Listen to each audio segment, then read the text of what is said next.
back. But there are teams that was why this year.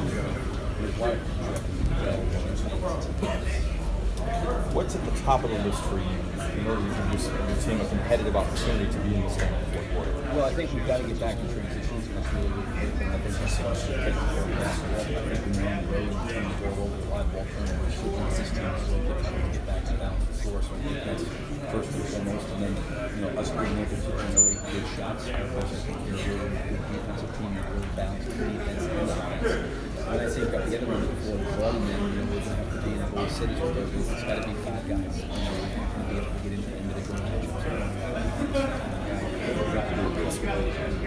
Your team had a bit of a signature win Friday in the last game, beating Philadelphia the way you did, coming back to knock them off in overtime by 8 points. What did you like that you saw from a feistiness standpoint? It seemed like your team really pulled its back physically in that game to win. Well, I think for us, the fact that the game didn't start out great for us, we did a good job moving the ball. We didn't really make very many shots. We got ourselves into the hole. We fought our way back. I thought we played better as the half wore on. The third quarter, I thought we battled. They're talented, they're big, they're strong, and physical. I thought that third quarter they really got stuff done in the basket. Size-wise. But our guys give them credit. They just kept competing and battling. And then I thought Gallinari and Chris Paul coming down the stretch played really well in the game. I thought we got a great game from Terrence Ferguson, really from start to finish. So, for me, I think looking back at the game, it was a really team. Everybody contributed. After your 1 of 7 shooting start, you knocked down 58% of your field goal tries. What's working offensively to generate the good shots you're getting? We're a team that's going to have to do it with each other. We have to do it with ball movement, with cutting, with spacing. There are sometimes situations where we have a matchup that's really favorable.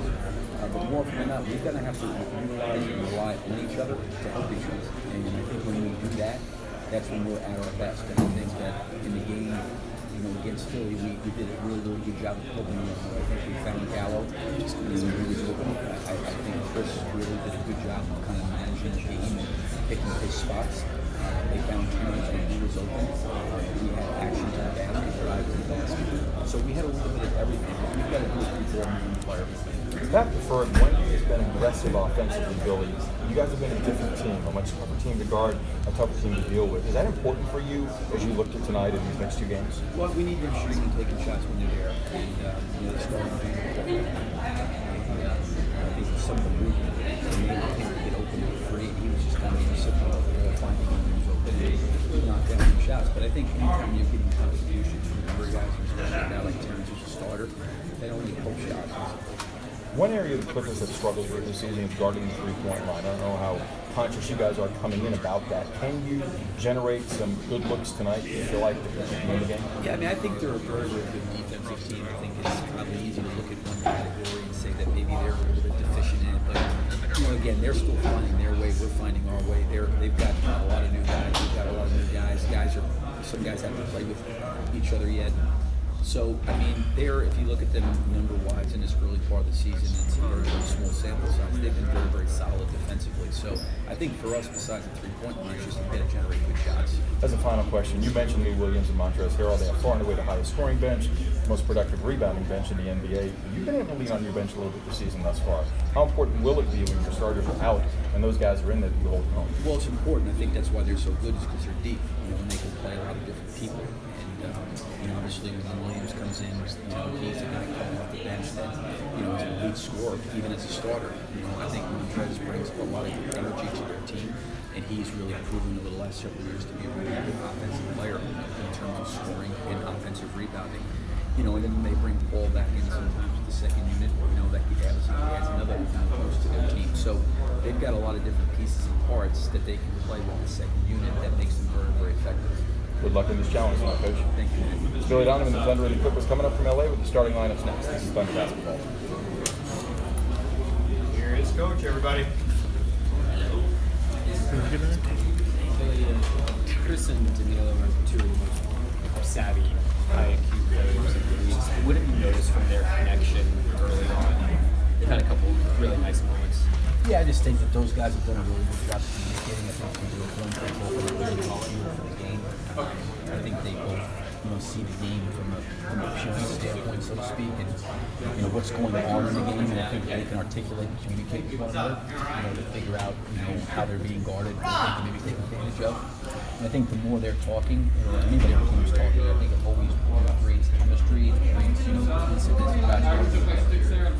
You got a new squad. Does it make it easier that you're coaching a semblance of veterans, except Shy, when you infuse this new squad in your philosophy? We've got a mix, to be honest with you. I mean, obviously Gallo and Chris, are veteran guys, and Steven and guys like Dennis Shooter are maybe in the middle of the prime of their careers. But we've also got a lot of young guys like Shea and Terrence Ferguson and Diallo and DeAndre Burton and Abdul Nader. Nerlens is still relatively young, so we've got a lot of guys that we've got a mixture of some veterans, some guys that have been in the league for a few years, and then obviously some younger players. Billy, is Hami available to you? How did he go through practice, or what was the situation? Is it something that we should be worried about? No, I'm not. I mean, it's just obviously it's when he gets in the court and does things, and it's how he's responding and how he's feeling. But it's not something that we feel like could be long term. So hopefully, I don't know what his availability will be like for the ball. But this has kind of been a unique stretch for us because we've had two days before this game, and then we've got 2 days after this back-to-back. So we'll have to see where he's feeling, but we're certainly not going to rush him back. With the way the schedule's positioned right now, and set him back. We want to make sure he's fully healthy. Billy, what examples jump out to you with what Chris has done so far with the young guys? I think just time. I think the one thing that I've been really impressed with him is everybody only has a certain amount of energy each day, and a lot of times as people, especially in a team environment, you kind of conserve your own energy, and your energy is kind of focused on yourself. And he's got a great ability to give away energy, I would say. And I think the investment he's made in Shea or Baisley or Diallo or any of those guys has really been really good for those guys, because I think when you got a guy that's 14 years in the league and has had the success he's had, it's very easy to sit there and say, you know what, this is really not my job. I'm well past that. Like, they got to figure it out. I just need to focus on myself. And he's never been like that from day one. And I really appreciate it and admire it, because he's really a guy that's extremely generous with his time, and really generous, I think, giving a lot of knowledge of what he's experienced in 14 years. He said earlier this season that he's internalized, trying to tell himself, when to say something or when to shut up. How do you see him kind of wrestling with this? I don't really see him wrestling with that. I think that he's got to just be himself. I think like anything else, he's probably, conscientious of. I enjoy it because I'm a coach, and he thinks basketball 24/7. And a lot of times, when you're around players, that's kind of like they come in and they're focused on it when they're there. This guy thinks about it all the time, what he's doing with his body and his diet. So I think because he thinks about it all the time, and maybe some of these other guys aren't thinking about it all the time, he can worry about, okay, they need a little bit of a break. But I think the more he's with those guys and he's investing in those guys, the better off it is. Because I think those guys do appreciate the investment he's made in them. Coach, Ferg is in his third year now since being that year abroad in Australia. What have you seen from him as far as how he's adapted to the NBA lifestyle, and is it any different from what you have maybe seen in your career from guys who went through the college system? Well, I think the experience in Australia, probably for him, I give him a lot of credit because he came off the bench. The whole entire team wasn't built around him. He had to kind of fit in. He was playing against grown men. He was away from home and around the world. So I think that was probably a great experience for him. Didn't really know what to expect last year because he, finished out his rookie year. And then when Andre went down with his injury, he really stepped in and had an incredible year last year. So he's done a really nice job and continues to get better and improve. And I think he's got a really bright future ahead of him, just because he's really smart. He, I think, picks things up very quickly. And obviously he's gotten better and better defensively, and he's certainly very gifted there. What's it like being back on the other side of matching up and game planning for fall? In terms of just seeing him on the other side now and game planning. Yeah, I mean, well, I did it for a while when I first got in the league, but no, I mean, Paul's a great guy. I love being around him. He's a great team guy. He was the same guy every day. I say he was really, really consistent. So, I mean, we've got to prepare for him like anybody else. Obviously, there's a relationship, you know, not only with myself, but with everybody else that was with him for the 2 years that he was here.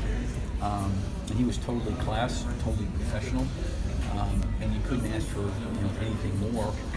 He obviously, last year, I think before he was dealing with those shoulder situations, probably was right there in the thick of it for the NBA. So I'm not surprised at how well he's playing, because he certainly did that with us in the first 50 games of the year.